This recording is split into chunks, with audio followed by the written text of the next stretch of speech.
Welcome, everybody. All right, we're talking about the cost of resentment. It's one of the most amazing things that when you live in resentment, you live in the past and you live in the forecasted future. What happens is people are no longer present when they live in resentment.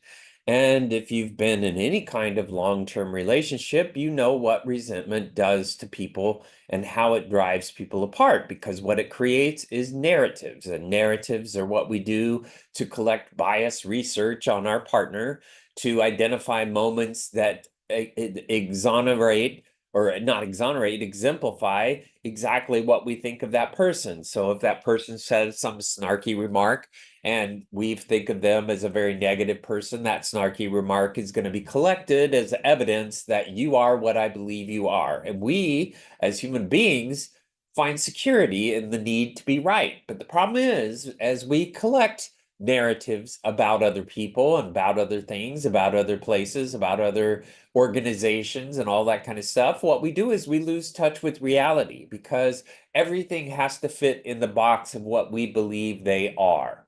And sadly, when you're in a relationship, you begin to speak to a narrative rather than a person. And that's what resentment does. Some people think that resentment is a healthy emotion, but there is a lot of evidence that resentment is tells you that there's something wrong, which is a red flag. But so does disease, emotional disorders, and addiction. So there's healthy ways to know that something's wrong, and there's unhealthy ways to know that something's wrong. Resentment is a place where you cannot be present. And it does enormous damage because you've got two people that hold resentment against each other, and it has battlegrounds. And one of the battlegrounds that is very famous in marriage is intimacy, sex, the bedroom. That is where huge amounts of damage will take place because I am not going to be ultimately intimate with you if I have these resentments for you. I just can't do that. I can't feel for you. I don't want to, I can't have these wonderful things for you. I don't think of you as sexy anymore. So, if you're going to hold resentment, you have no business having the audacity to have a relationship. You have no business being in a relationship because if you're going to hold resentment, you can't be in a relationship. What you're doing is holding someone hostage to your egotistical needs and your narratives. And that is the sad truth. But people hold each other hostage all day long in their relationships by holding resentment and developing battlegrounds like not talking, like not having any intercourse, any sexual intimacy whatsoever, not able to hold conversations, not caring about each other's feelings, not showing up when you need to show up, not thinking about each other when you do stupid things. All kinds of crazy things happen because of resentment. And the deal is if you don't have the wherewithal and the endurance to be in a relationship because you hold resentments and you have no idea what forgiveness is, you have no business torturing someone your whole life. And you need to either grow up and deal with it and understand how to forgive, which is very simple. You focus on people's intentions, not their outcomes. You focus on how people arrive at a decision rather than banging on, why did you do this to me? You and your egotistical crap about me, you hurt me. Oh, me. This is so stupid, but people do that all day long. Ask questions. How did you arrive at that decision? What made you decide to do that? Now we're talking about intentions, which is a wonderful thing because that leads to forgiveness. The other thing that leads to forgiveness, and it doesn't always lead to trust, but the bridge is to trust, is saying, hey, I know that you perceive that I hurt your feelings. I know you perceive that I am this, that, or the other. And I need you to have faith in me. I don't expect you to trust me. I don't expect you not to resent me. I expect you to have complete horrible things to say about me. But what I'm asking for, if we continue our relationship, is that you have faith in me. And that's the bridge back to trust. Some people can walk on that bridge, some people can't.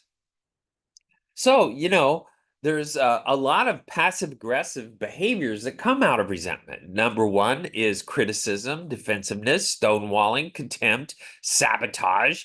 It has to keep pumping Resentment has to keep pumping, so it takes a lot of fuel, and people love to fill their brain with fuel to resent another person, especially if it's somebody they're married to and have a covenant with under God, of course, and they bred and have 50 million children and have all these responsibilities in life. Of course, they want to hold resentment for their partner just so they can make all of it a living hell. That is what people do because they're stupid and because they have no common sense and because they're so egotistical and so caught up in themselves that they don't understand that their life is bigger than them. Unfortunately, resentment makes life about you. And if you're going to carry resentment, you're carrying a heavy load. And number two, nobody wants to remember you. So when you croak, you croak. Thank God you croaked because you're a resentful, ugly creature who does not know how to forgive. And you have scarred people all the way through your life. So if you want to be that, live in that hole and know that people try to be nice to you because they're maybe godly or nice or kind people and they put up with your crap because they say they love you or they feel loyalty to you. But in the end, they're going to be relieved you're dead because your resentment is all they're going to remember. So look in a mirror and think about something you resent. You'll likely look away from the mirror as you do. It's difficult to hold eye contact with you, the resentful human being.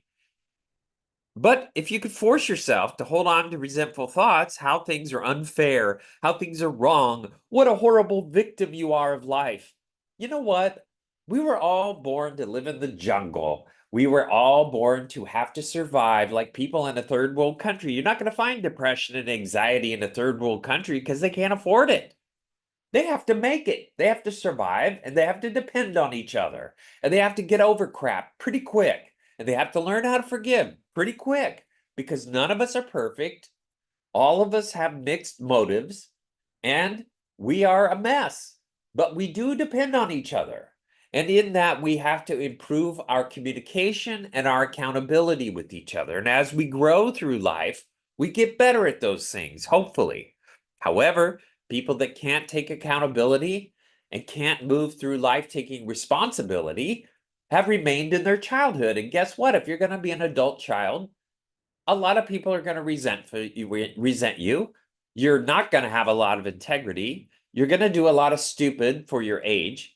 And it's highly likely you're going to be in a nursing home by yourself, wiping your own ass, or some nurse ratchet wiping your ass because nobody cares and they don't want to be around you. So you got to think about the cost of resentment. It's huge. So, if you want to have victim themes, you are going to have resentment. If you see yourself as a victim, you're going to have resentment. And if you want to build a life on that, go ahead, but it's not going to buy you much.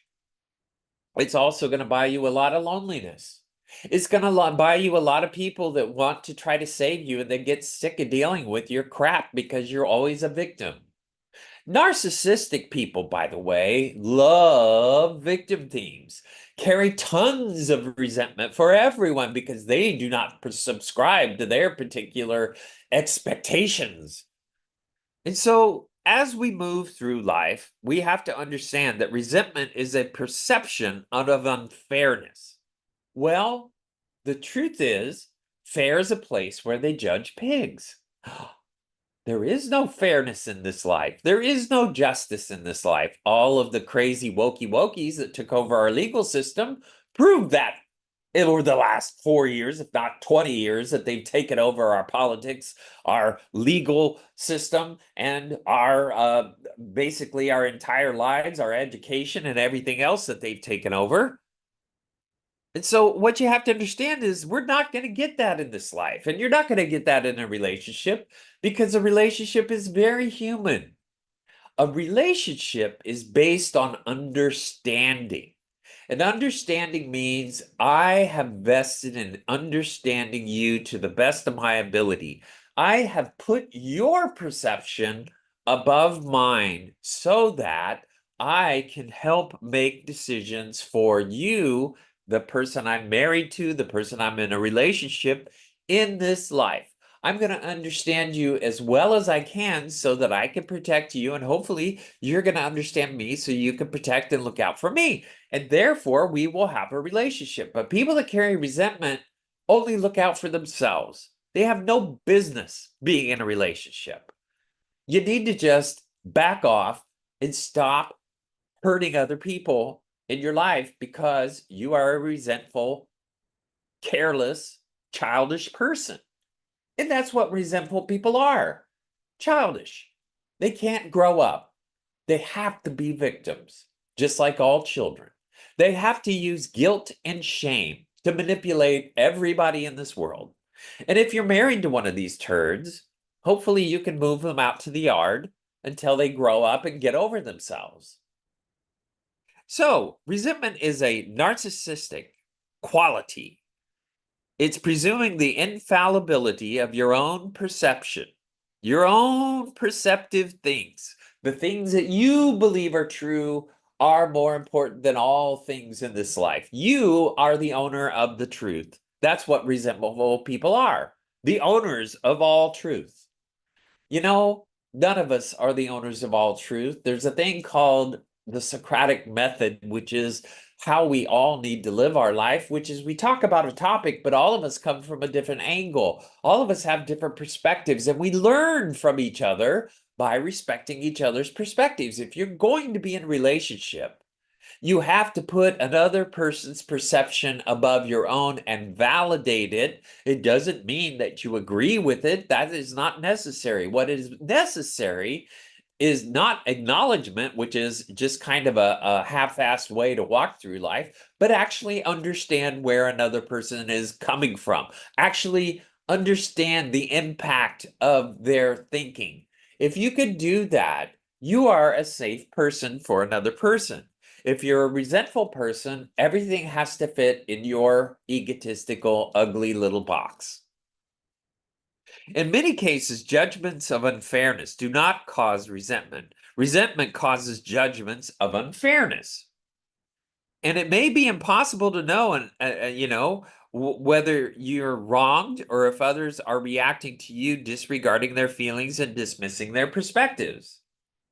Because the way to rage is fairly simple. There's two paths that get you to anger, two paths that get you to irritability, two paths that get you to absolute going insane. And that is to be, number one, disrespected, which means you're not heard. I'm not heard.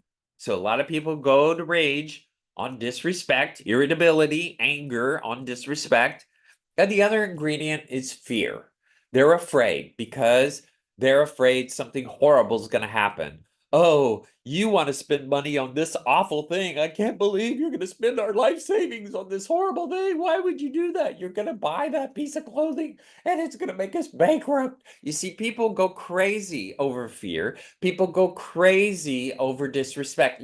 I don't have a voice. You don't care. You don't want to listen to me. I can't believe it. Well, don't be with that person. If they're a terrible listener, guess what? You either give them a chance to understand you're going to have to listen to me if we're going to be together in this life, or if you don't, there's consequences because there's only so long I can live without a voice. And that's called boundaries. Resentment blunts self-awareness. Self-knowledge is concerns about your ego defenses, not your deeper emotional experience of life.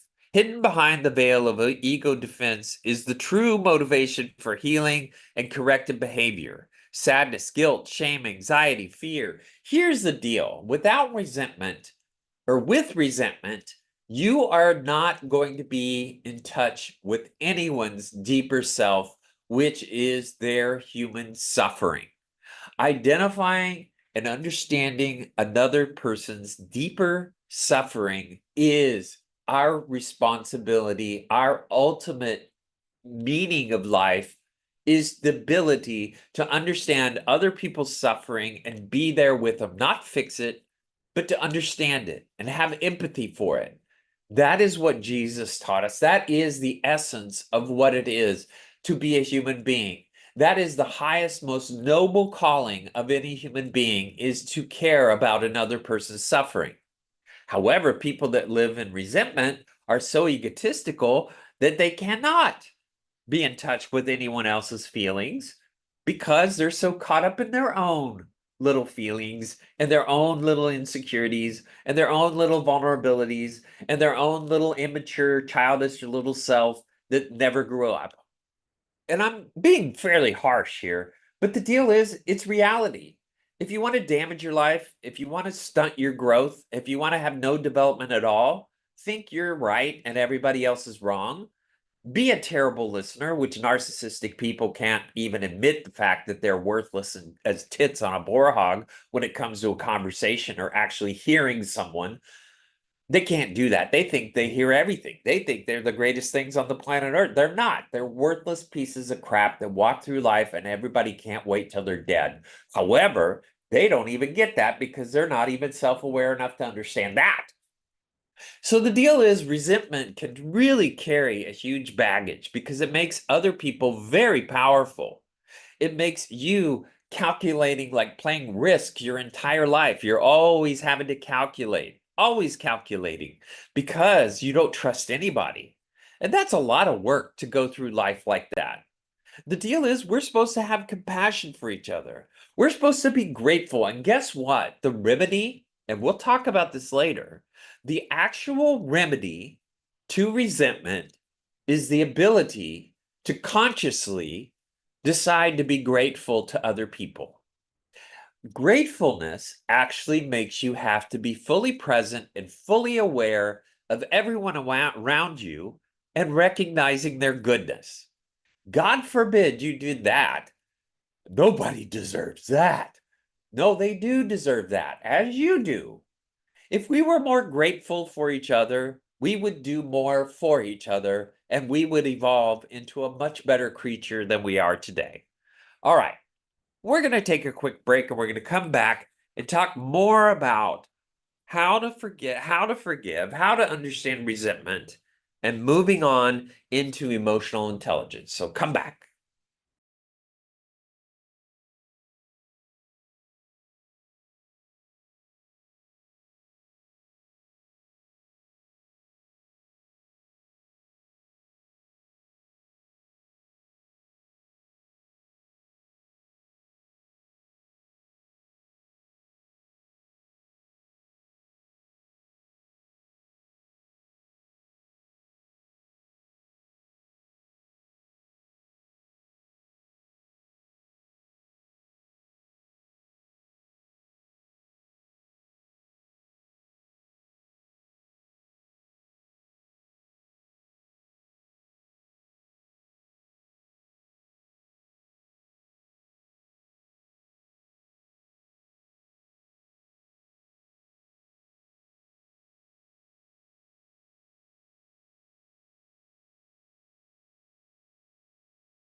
Welcome, everybody. All right, we're talking about the cost of resentment. Thank you for coming back. Emotionally intelligent people are less resentful because they're more aware of their vulnerable emotions and they're better able to see other people's perspectives.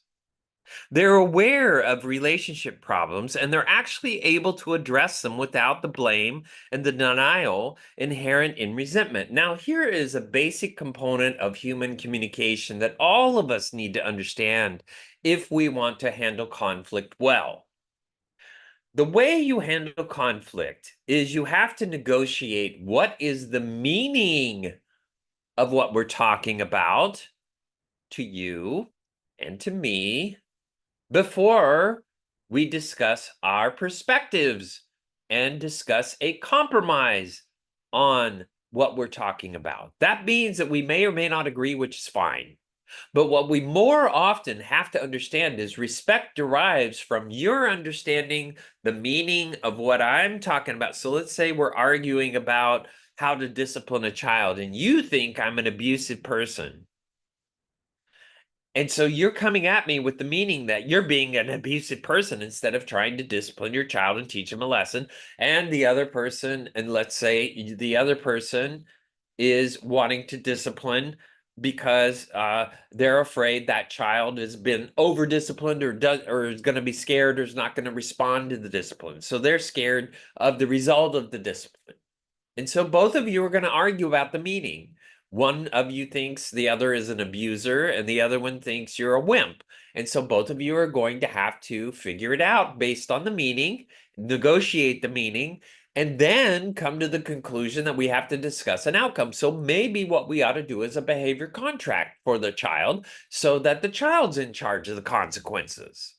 So these are things that all of us can resolve a whole lot of conflict and not be conflict resistant if we actually know how to do conflict. Resentment is inherently coercive. You do what I want, or you'll be punished with judgment, disrespect, and withdrawal of affection. And many women and many men, when they enter into marriage, want to change their partner.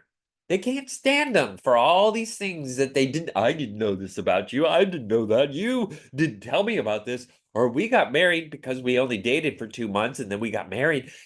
These idiots that get into relationships and then complain about their spouse. Maybe you did not take the time to get to know your spouse very well. Maybe you blew smoke straight up your butt. Maybe you lived in a honeymoon phase to the point that you thought the other person was perfect and you deluded yourself to all of their human qualities.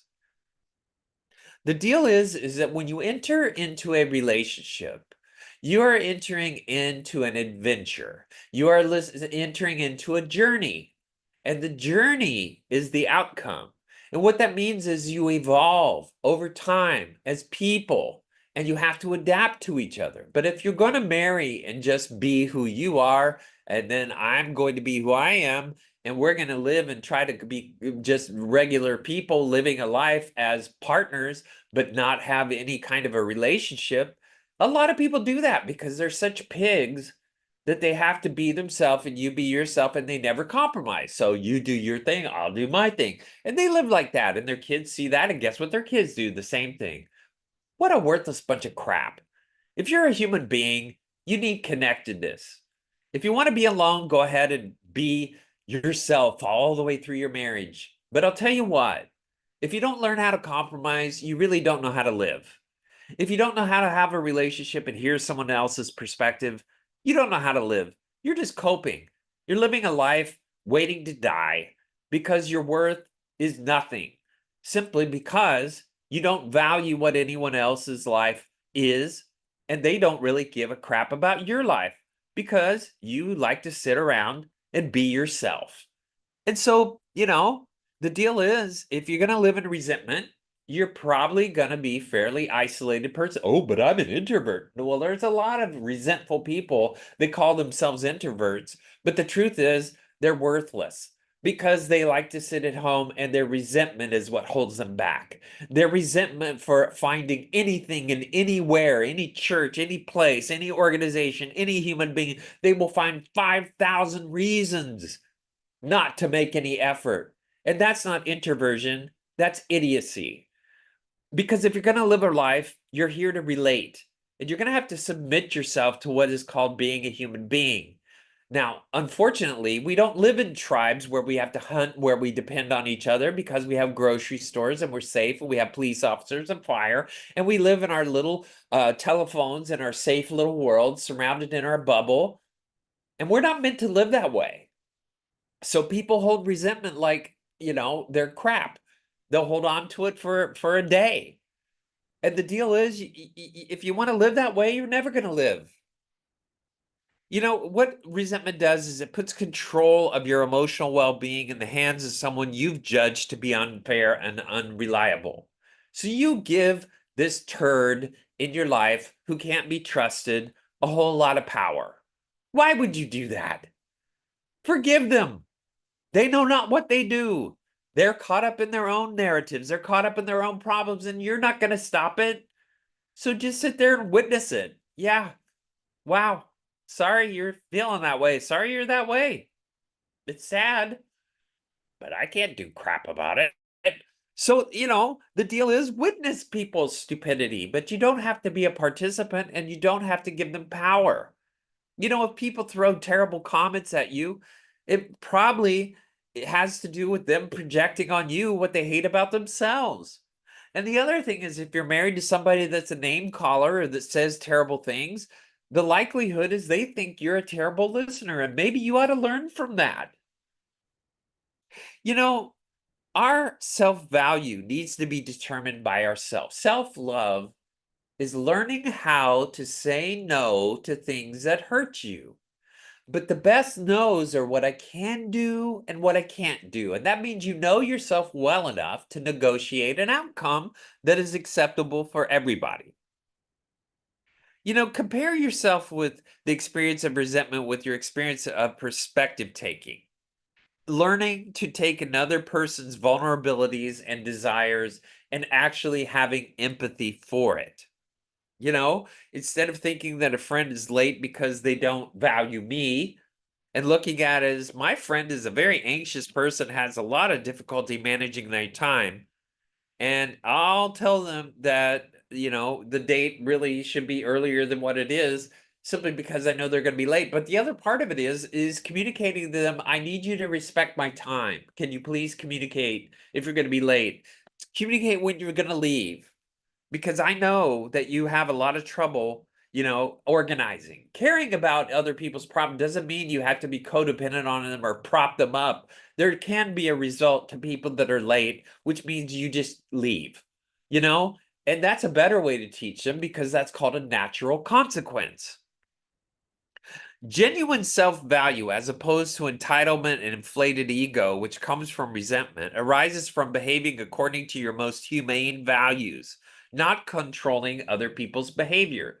People that are resentful are control freaks. And guess what control is? If you have ever read the DSM, Diagnostic Manual for Mental Health, number 5, if you've ever read it, every single Axis 1 diagnosis, which is the diagnosis that humans create, not mental retardation and stuff like that, autism and all that crazy stuff, bipolars, depression, anxiety, OCD, all those typical diagnoses that humans invent for themselves.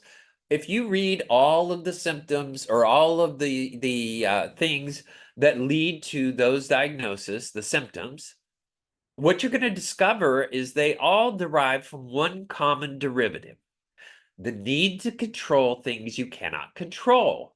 Resentment is a main ingredient for being a control freak, because you resent expectations that are not being met.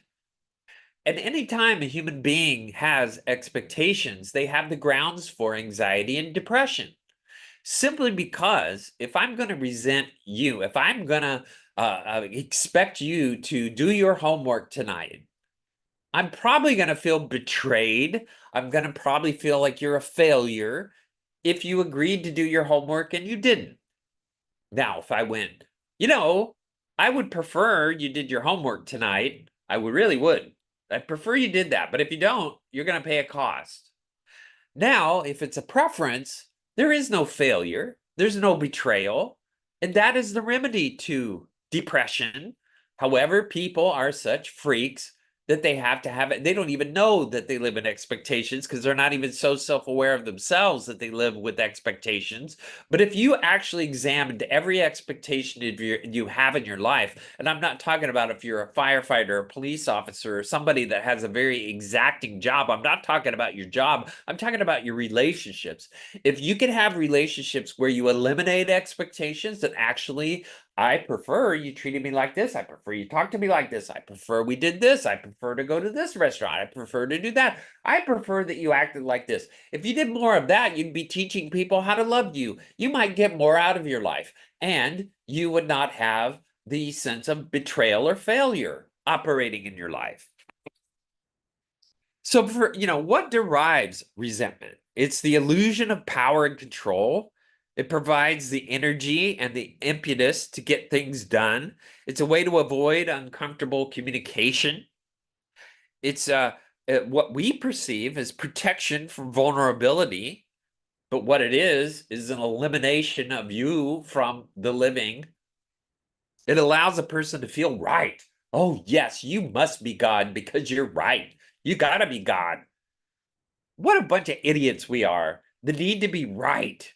Come on. Get it in the ballpark and then consult other people so they can be a part of the solution. You being right? That's ridiculous. We evolve. All of our right answers, all of our perfect things evolve. Look at the Hubble telescope. Now it's the Wells telescope. And that is because we thought the Hubble telescope was going to be perfect, but it turned out not to be right away because they had to change the lens. And then after that, they invented a different telescope that did more because one thing begets another. That's how life works. There is no perfect.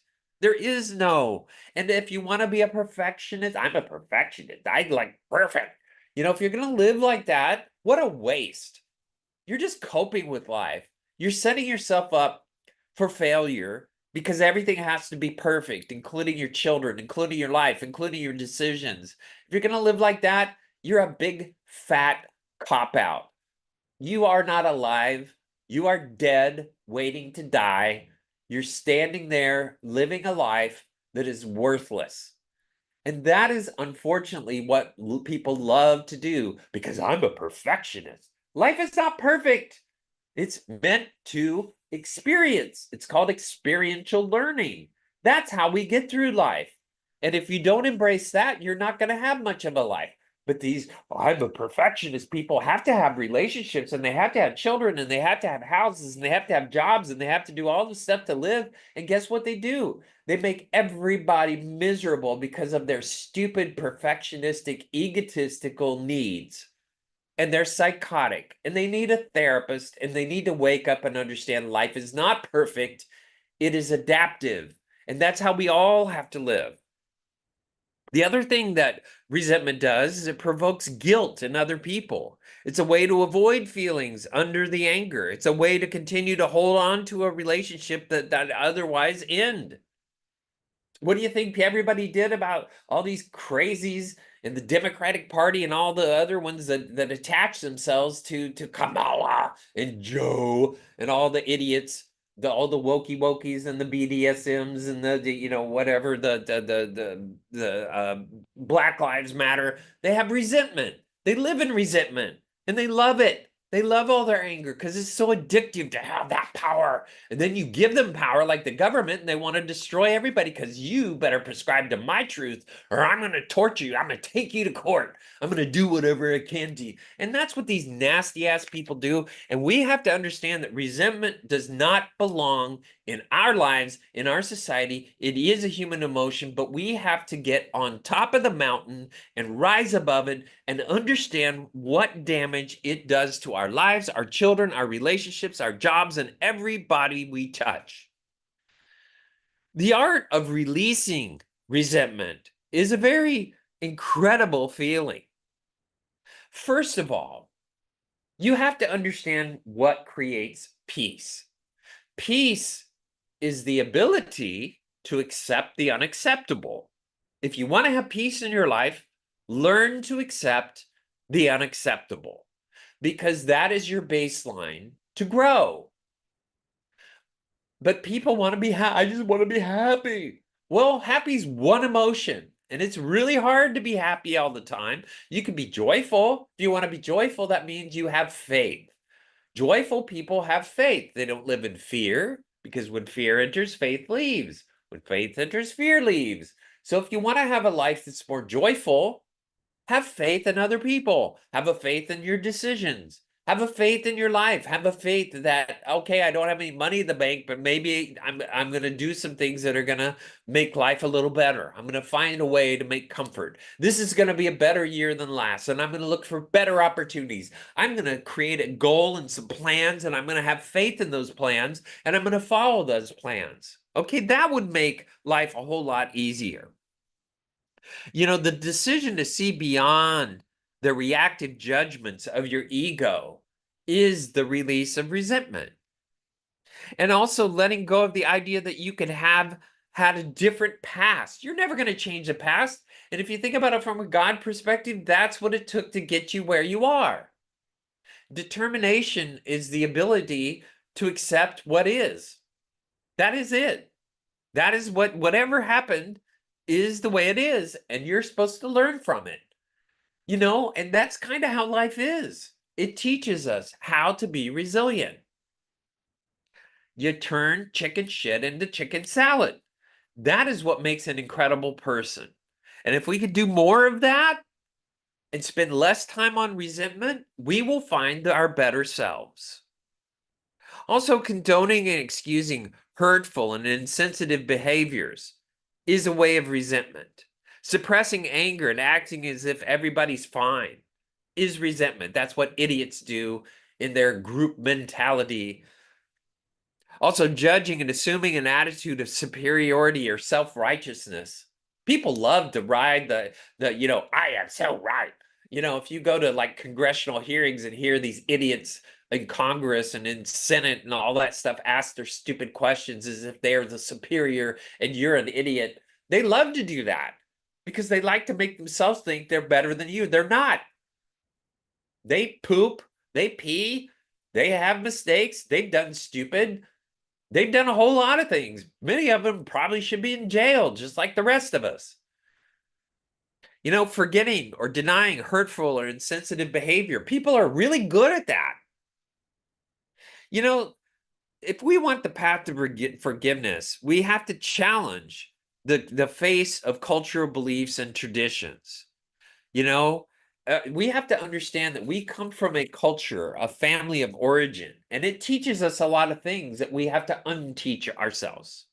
All right, I'm going to give you steps of forgiveness in this next segment, the cost of resentment. So come back.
Welcome back, everybody. All right, we're talking about the cost of resentment. Forgiveness is never about restoring a relationship to a former state. The relationship has to change as a result of the injury. Otherwise, the forgiveness is just a normal form of denial. And it would be irresponsible and dangerous to return to a previous relationship with the original relationship contract in place. The person who was hurtful should not be entitled to the same privileges that they used to exist before the offense. So, boundaries between the person who was wronged and the wrongdoer need to be reassessed. And a return to intimacy may never be possible if you try to reset the table back to the same rules that got you there in the first place. So there are steps to forgiveness, which is a necessary ingredient of resentment. Acknowledging the truth of what you have done, not you, but what I have done, and how it has affected other people. I take responsibility for what I have done without blaming and making excuses for other people. But, no buts. Shut up on the buts. Talk about I and just stay there. Make amends and repair damage in whatever ways you can. If you learn from the experience by acknowledging the deeper feelings that motivated the behaviors for which you now feel guilty, that is huge because now there's understanding as to why you acted like an idiot. Open your heart to yourself. Be a human being. Be vulnerable. Let go of the past and bring your attention to the present moment. And you heal emotional wounds by taking care of yourself in a healthy, responsible way. It's called honesty. It's called integrity. And you want to affirm not only your fundamental goodness, but the fundamental goodness of other people. None of us are 100% bad or 100% good, but we all have good within us. There's also stages of resentment, but you have to really understand what the common feelings surrounding it is: anger, frustration, hostility, bitterness, hard feelings, uneasiness, betrayal. All of these emotions are attached to resentment. All of these are horribly difficult to live in on a daily basis. And why do people sit in their stupid marriage with all these kids watching them, acting like idiots in resentment? Can't you evolve to something greater? Do you have to be such a base, horrible creature to just sit there and be a miserable human being for everybody in the world? You can't change other people. You can understand other people. And if you start to do that, you might get changes within them and within yourself because you're probably 50% of the problem.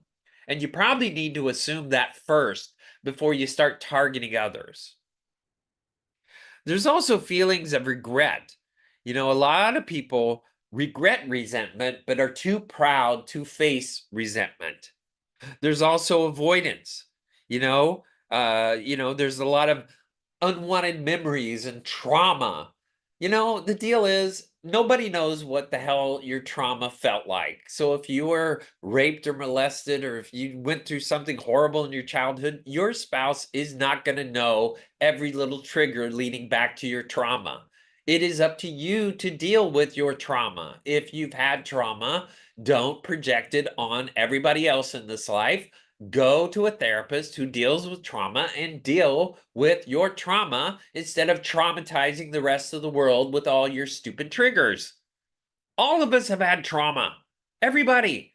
It's what it is to be a human being. There's things that happen that we don't expect that we have to deal with. And they can haunt us the rest of our lives. And they're not things that we chose. That is the part of existence. That's a part of learning. What's more important is, what is your testimony from that experience? So, the inability to let go of anger is a resentful person. There's also feelings of resentment in a relationship that shows up in a whole lot of ways.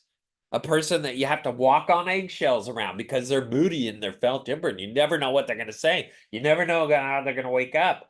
If you're going to be an asshole that people have to live with, that's always going to be irritable, it's up to you to fix it, not everybody else. Why in the hell are you torturing everyone? Why are you in a relationship in the first place? Why are you subjecting your kids to your irritable, ugly ass? Go find a different way to deal with it as an adult should. Grow up and deal with your crap. Hurtful words. People love hurtful words because of their victim themes. Come on, guys. Resenting your partner can make a distance between you and them. And if you think your kids don't witness that, you think your family doesn't see that, you think your friends don't see that, you are dead wrong. There's a thing called meta communication, which is 70% of all human communication, and that is the nonverbal. People read it all day long, every day. They know when you're a turd. They know how to read you. They know what's going on. They just don't know what caused it. There's resentment, married couples express resentment and waste years of their life. I'm talking 30, 40 years with no sex, 30, 40 years of barely communicating, 30, 40 years of just sitting around looking at each other's ugly ass at the table, eating dinner and never speaking. There are so many people that live this way. It's ridiculous. We're here to connect. We are souls living a human life. Our souls need to connect. If you're going to be married and miserable with someone else, there's a real good chance if somebody nice comes along, you're going to have a secret life. You're going to do something you shouldn't do simply because you are lonely. There's signs of resentment in a family.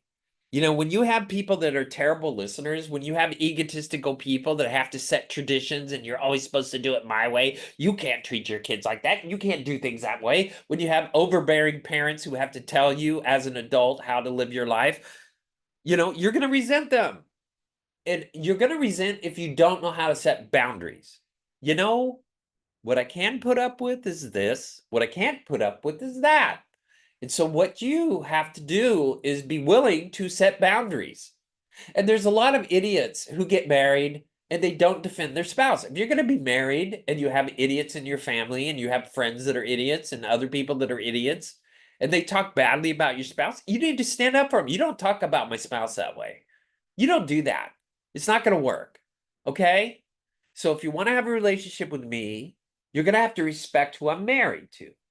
Geez, if you actually did that and grew some balls as a guy, I think you'd be kind of sexy to your wife. If you grew some strength as a woman and did that, I think your husband might respect you more. But a lot of people don't do that because of resentment. They'll let people fire away at their spouse because, oh, you're reinforcing my victim theme. You're making me feel good. Oh, you're telling me I shouldn't be married to this jerk.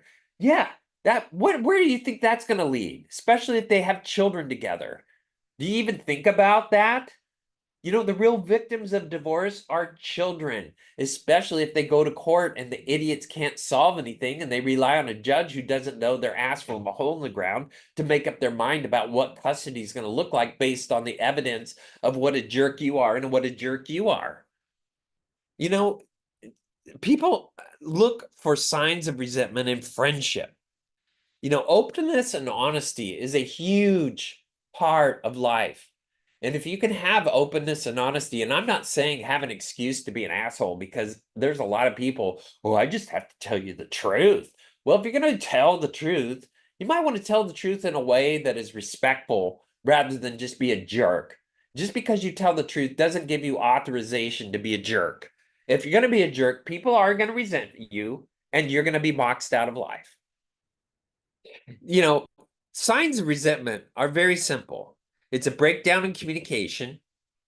Negative behaviors come from that because nobody's listening. There's withdrawal and there's avoidance.